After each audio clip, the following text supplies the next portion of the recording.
It's amazing how one single decision, one that seems totally practical at the time, can end up having catastrophic consequences that just ripple out for generations. Well, we're about to unpack a story just like that. A story of political survival and religious compromise that created a legacy so toxic, it literally brought an entire nation to its knees. So, how does that even happen? How can one choice made by one leader end up poisoning a whole nation's future? We're going to look at an ancient king who, when faced with a crisis, went for the short-term fix and ended up creating a long-term disaster. His story is just a masterclass in unintended consequences. All right, let's set the stage. The Golden Age under King Solomon, that's over. And with his death, the United Kingdom of Israel has just completely shattered. All that tension that was bubbling right under the surface for years has finally boiled over, and the nation has literally split right down the middle into two rival kingdoms. So, on one side, you've got the southern kingdom. It's called Judah. It's ruled by Solomon's own son, Rehoboam, and he's holding down the fort in the old capital, Jerusalem. Then, on the other side, you have this brand new northern kingdom, also called Israel. It's made up of 10 tribes that just broke away, and they're led by this charismatic former official named Jeroboam. So, two kingdoms, two kings, and one massive problem that's about to explode. Okay, so Jeroboam is now king, but his grip on power is, let's just say, super shaky. He is facing this critical dilemma, and it's not about armies or money. It's about faith. And it's a problem that's threatening to completely unravel his new kingdom before it even gets off the ground.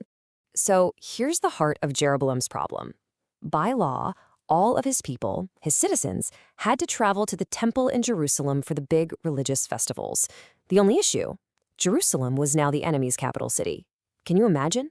Every single year, his entire population was making a pilgrimage deep into his rival's territory. Talk about a loyalty nightmare. And for Jeroboam, this wasn't just about losing some political points. No, he was convinced this religious pilgrimage would lead straight to a coup. He thought, if they go there, their hearts will turn back to the old king, and then they'll kill me to put the kingdom back together. For him, this was a matter of life and death. So he cooks up this really clever political solution to what was, at its core, a spiritual problem. First, he builds two brand new national shrines inside his own borders. Total power move.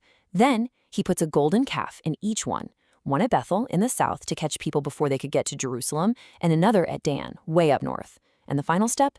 He creates a whole new priesthood made up of people loyal only to him.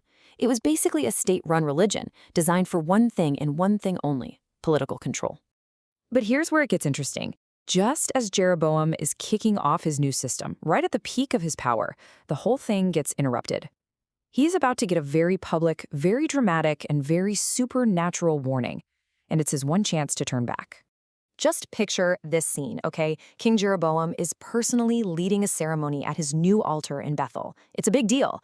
And then suddenly, this man appears out of nowhere. He's a total stranger, a prophet who's crossed the border from the enemy kingdom, Judah, and he has a message directly for the king. And get this, the prophet doesn't even talk to the king. He speaks directly to the altar itself, and he delivers this absolutely shocking prophecy. He says that centuries from now, a king named Josiah from the rival dynasty is going to show up and completely desecrate this altar by sacrificing Jeroboam's own priests on it. I mean, it was a total takedown of everything the king had just built. Well, Jeroboam is furious. I mean, who wouldn't be? He's just been publicly humiliated, his authority challenged in front of everyone. So in a flash of rage, he points his hand at the prophet and yells the order to arrest him. He's going to crush this guy with pure power. But then, the unthinkable happens. The king's hand, the very symbol of his power, it just freezes and withers right there in midair. And at that exact same moment, the brand new stone altar cracks and splits in half, spilling all the ashes out onto the ground. These are two undeniable, supernatural signs that this prophet's message is not his own. The king, completely terrified, begs the prophet to heal him, and he does. So what does Jeroboam do? He immediately switches tactics. The threats didn't work, so now he tries bribery. He invites the prophet to the palace, offering him gifts, food, rewards, the whole 9 yards. But the prophet refuses. He says he was given one strict command: don't eat, don't drink, don't even hang around. Deliver the message and get out.